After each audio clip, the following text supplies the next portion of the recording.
Devil May Cry 3 is often credited as bringing the series back from the brink of ruin following the colossal failure that was Devil May Cry 2. Not only that, it's also considered to be one of the best games in the entire series, as well as one of the greatest games of all time. After just completing Devil May Cry 2 myself, and being beyond disappointed at just about every aspect of the game, I was excited to play the next entry in the series and experience something with greater mechanical depth and storytelling than the first two titles. So, is Devil May Cry 3 as good as they say? Is it a worthy successor to the first game? Does it make us forget that Devil May Cry 2 ever existed? Let's find out as we dive into the third part of a 6-part series where I document my experience with each Devil May Cry title. My name's Johnny Bueno, and this is The Savior of a Series, a Devil May Cry 3 review.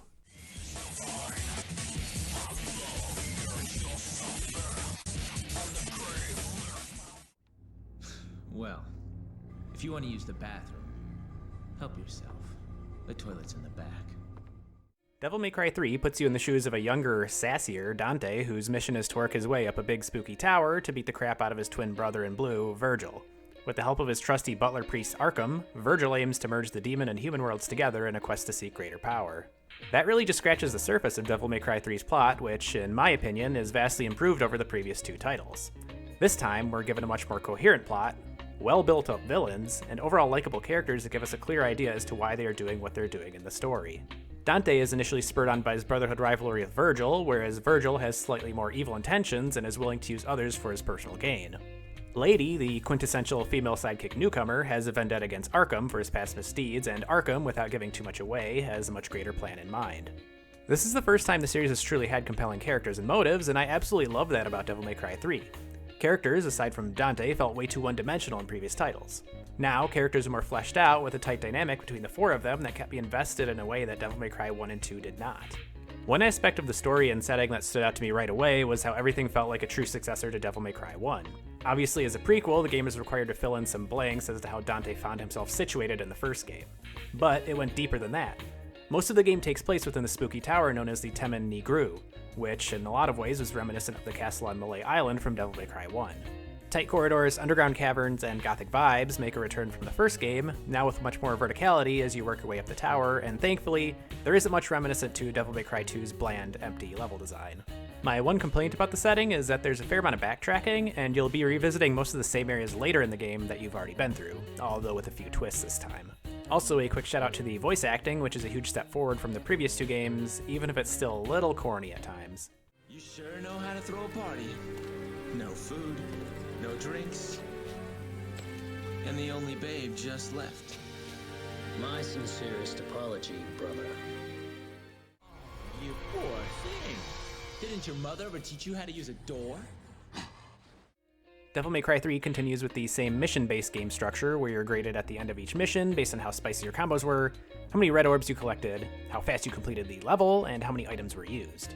The higher your grade, the more red orbs you're rewarded at the end of each mission. The red orbs are then used to purchase items and upgrade your weapons. Missions are roughly 20 to 30 minutes in length if this is your first time playing. The inconsistent mission length in Devil May Cry 1 was a little jarring, so I'm glad they took one of the very few positives from Devil May Cry 2 and kept mission length more consistent throughout the game. With that mission length in mind, and the fact that there are 20 total missions to play through as Dante, this is the longest Devil May Cry game of the original 3. I found this to be refreshing, as the first two games could be beaten in one sitting, and I was glad I finally got to play a Devil May Cry title with a little more meat on its bones. In addition to Dante, you can also play as Virgil after completing the game for the first time. Virgil is an absolute powerhouse and a blast to play as, although he is more challenging to master compared to Dante. I was slightly disappointed that you just played through Dante's missions when playing as Virgil, but I didn't really mind too much because after completing the game and experiencing the story once already, all I wanted to do was embrace my inner weeb and slash through enemies with a katana. One last note on the gameplay, the developers did try to improve the fixed camera that plagued the previous two games. Devil May Cry 3 now gives you some agency over the camera by letting you spin it around, but it's nowhere near perfect, and there's still cases where enemies can hide off screen and attack you. So I can only hope the camera continues to improve as I progress through the series. Ooh, I love a fast woman. Shut up! I was incredibly happy to see Devil May Cry 3 return to the first game's combo system that's dictated by how you pause between each strike of your melee weapon. Devil May Cry 2's system was clunky at best and didn't even bother to build upon what made the combat in the first game great. Fortunately, Devil May Cry 3 took that combo system and took it to the next level. You can now quickly swap between two melee weapons to add more variation to your combos and build up your combo meter. This makes it much more seamless to keep pressure on your enemies and dispatch them with ease, if you're skilled enough, of course. Speaking of swapping weapons, Devil May Cry 3 has the best weapon variety yet, with 5 melee weapons and 5 range weapons, all with their own unique playstyle. The melee weapons all have their own unique combos, and some are even more effective against certain bosses and enemies, forcing you to learn how to use each one if you want to optimize your chances against the tower's denizens. While I did find myself sticking with Dante's trademark sword Rebellion for most of the game because I was so used to using it in the previous 2 titles, I did find myself testing out the other weapons that were available. I like the dual swords Agni and Rudra's quick and aggressive playstyle enough to keep it as my secondary weapon until the end of the game. Nevin, which is literally a purple guitar, lets you summon bats if you prefer a slower, more ranged playstyle. There's something there for everyone, which I think sums up the weapons pretty well, and also extends to another aspect of the game's combat: styles. Devil May Cry 3 offers up to 6 total styles that you can select from at the start of each mission, or at a golden statue within a mission. Each style changes how Dante acts in combat, offering unique ways of overcoming combat encounters. The default playstyle, Trickster, gives Dante a dedicated dash button, letting him weave in and out of combat with ease. Swordmaster focuses more on getting the most out of your melee weapons, while Gunslinger gives you additional abilities to use with your range weapons. There's also a more counter-focused style with Royal Guard, for those who are more skilled with timing counterattacks. There's even 2 more unlockable styles you collect throughout the game for even more variety. Personally, I found myself using Trickster for pretty much the entire game because, as a Dark Souls player, I'm so used to playing third-person action games with a dedicated dodge button that I can't imagine playing them any other way. But I'm glad Devil May Cry 3 offers different methods of approaching combat. This actually gives the game a great deal of replayability as you can test out and become more skilled in other combat styles. And of course, let's not forget Virgil, who has his own unique combat style as well. Virgil has no range weapons, but does have spectral swords that he can summon to pierce enemies while he's comboing them with his melee weapons. Unlike Dante, Virgil can swap between 3 weapons on the fly, making for even wilder combos if you know how to optimally use each one. While I personally wasn't too great at getting high combo scores with Virgil, he's truly an example of the high skill ceiling Devil May Cry 3's combat is known for.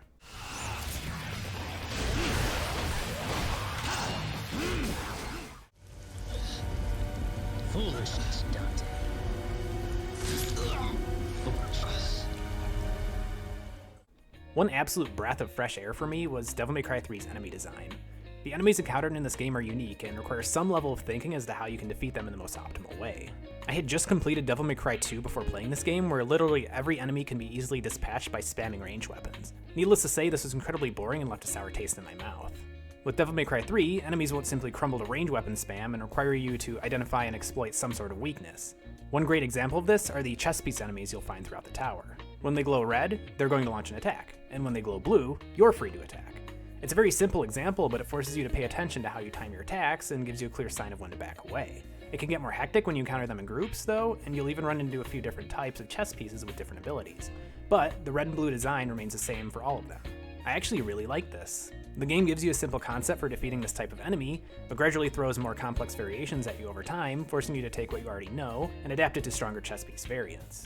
Another example of good enemy design are the blood gargoyles. They're quick, they're slippery, it's tough to keep up with them with a melee weapon, but your range weapons offer a much simpler solution. They can melt enemies like they did in Devil May Cry 2, but they can turn the blood gargoyles to stone after a few shots. This drops them to the floor and allows you to dive in with your melee weapon of choice and finish them off. I think this is a great example of the game encouraging you to use both weapon types available to you, and they often come in large groups, so you'll need to be skilled at quickly swapping between range and melee attacks to maintain a high style score.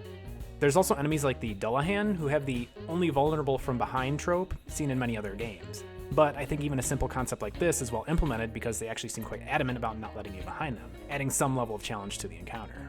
I actually noticed a few of them face their back to the wall, so I couldn't jump behind them to attack their weak spot. Honestly though, I'm not sure if they were actually programmed to do that, or if they just hate me. Enough about the standard enemies though, let's talk about the bosses, which are not only leagues better than the ones we faced in the previous 2 games, but also much more challenging.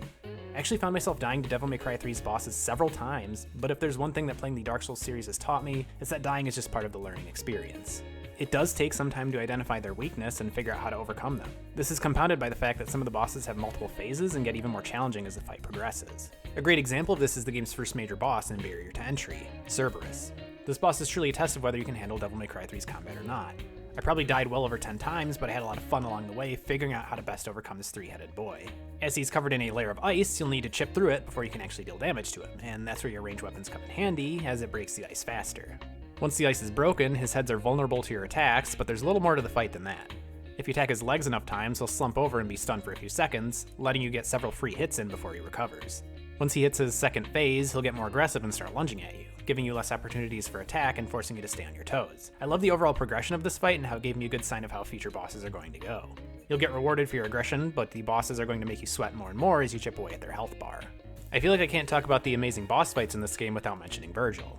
This is exactly the type of fight I craved when I was playing Devil May Cry 1 and completely missed out on in Devil May Cry 2. All I wanted when starting the series was to experience a duel between two skilled swordsmen, and boy did the Virgil boss fights deliver. And I say boss fights because you actually face Virgil 3 times. And you know what? They're all incredible. While the first encounter with Virgil merely gives you a glimpse of what the cooler twin can do, it's expanded upon in the second encounter where he brings a new weapon into the mix, and then the final encounter dials everything up to 11 as Virgil gives you everything he's got. That progression is what makes Virgil such a fearsome foe in Devil May Cry 3 and follows a similar pattern to what I mentioned earlier with the chest piece enemies. At first, you're given a base understanding of what Virgil can do, but his movesets get more and more complex with each encounter, forcing you to evolve what you already know to keep up with him. It truly feels like he's there to test you throughout the game to see how you're coming along with mastering Devil May Cry 3's combat. As incredible as Virgil is, there are a few stinkers for boss fights as well, namely the Heart of Leviathan and the Doppelganger. The former has you simply smacking some meat sacks to expose the core that allows you to deal damage to the boss, all while dodging a horde of enemies and a few laser beams here and there. This fight just felt so bland and uninspired compared to most of the other bosses in the game. Meanwhile, the Doppelganger felt like it could have actually been a good boss, maybe even comparable to Virgil, but it's ruined by his goofy fight mechanic. Doppelganger is invulnerable to attacks when in the dark, so you need to run around and hit the plates on the edge of the arena to force them open and shine light on the boss, making him vulnerable to your attacks. So the fight pretty much consists of you running away from the boss to open up the curtains and shine the sun on him like he's never left his mother's basement. This gimmick left me feeling pretty bummed because I was hoping for another duel-style fight. Fortunately, in Devil May Cry 3's case, I think the good and great boss encounters outnumber the disappointing ones. Well, bring it on. I love this. This is what I live for! To sum up my experience with Devil May Cry 3, I think it's best to list out all of the things the game excelled at and what aspects of the game could use some improvement. For the positives, the combat is incredibly fluid and felt like it successfully expanded on the foundation for combat laid out by Devil May Cry 1, but now with a much higher skill ceiling. The story is actually worth caring about now with clear character motives and a very compelling dynamic between Dante and Virgil helping drive the story forward. Enemies have unique designs that require some level of thinking to figure out how to efficiently defeat them. Bosses provide a much greater challenge compared to the last two games. I found myself taking several attempts to beat some of the bosses and had fun learning their movesets in the process. Styles offer various ways to play the game, allowing players to find a style they excel with the most. Great weapon variety, each with their own unique combos and levels of efficiency when facing certain enemies. The ability to play as Virgil after beating the game helps with replayability and allows you to play as arguably one of the coolest characters in the entire series. And thankfully, it helped me forget all about Devil May Cry 2. For the negatives, it didn't feel like there was much variation in the game's setting, even compared to Devil May Cry 1. The game mostly takes place in a ruined city and within the tower, with a lot of backtracking and revisiting previous areas multiple times. The fixed camera is still a thing and can still lead to frustrating combat experiences, though it's nice we now get some control over it. There's some platforming jank, namely the cube room towards the end of the game, but fortunately there's not enough of these sections in the game to ruin the overall experience. And a few of the bosses were somewhat disappointing, namely the Heart of Leviathan and the Doppelganger, which didn't quite compare to the more complex boss fights like Cerberus and Virgil. Honestly, I'm happy a game like Devil May Cry 3 was made. My experience with it helped me understand that it really was the shining jewel that showcased the potential of the series and how it could serve as the foundation for future titles while also being the perfect successor to the first game. It just got everything right, and if it didn't, who knows if we would have seen the series reach the heights that it has today. Now with the first 3 games completed, I'm curious as to where the Devil May Cry series will take me next. I started out experiencing a solid foundation for the series in Devil May Cry 1, watched that foundation crumble in Devil May Cry 2, and then saw it flourish in Devil May Cry 3. Can Devil May Cry 4 continue that momentum and surpass the high bar set by its predecessor? Join me next time as I attempt to answer precisely that. And if you enjoyed this video, give it a like and please let me know what you think in the comments below. I'm covering all 6 games in the Devil May Cry series and just reached the halfway point, so subscribe if you want to see more, and thanks for watching.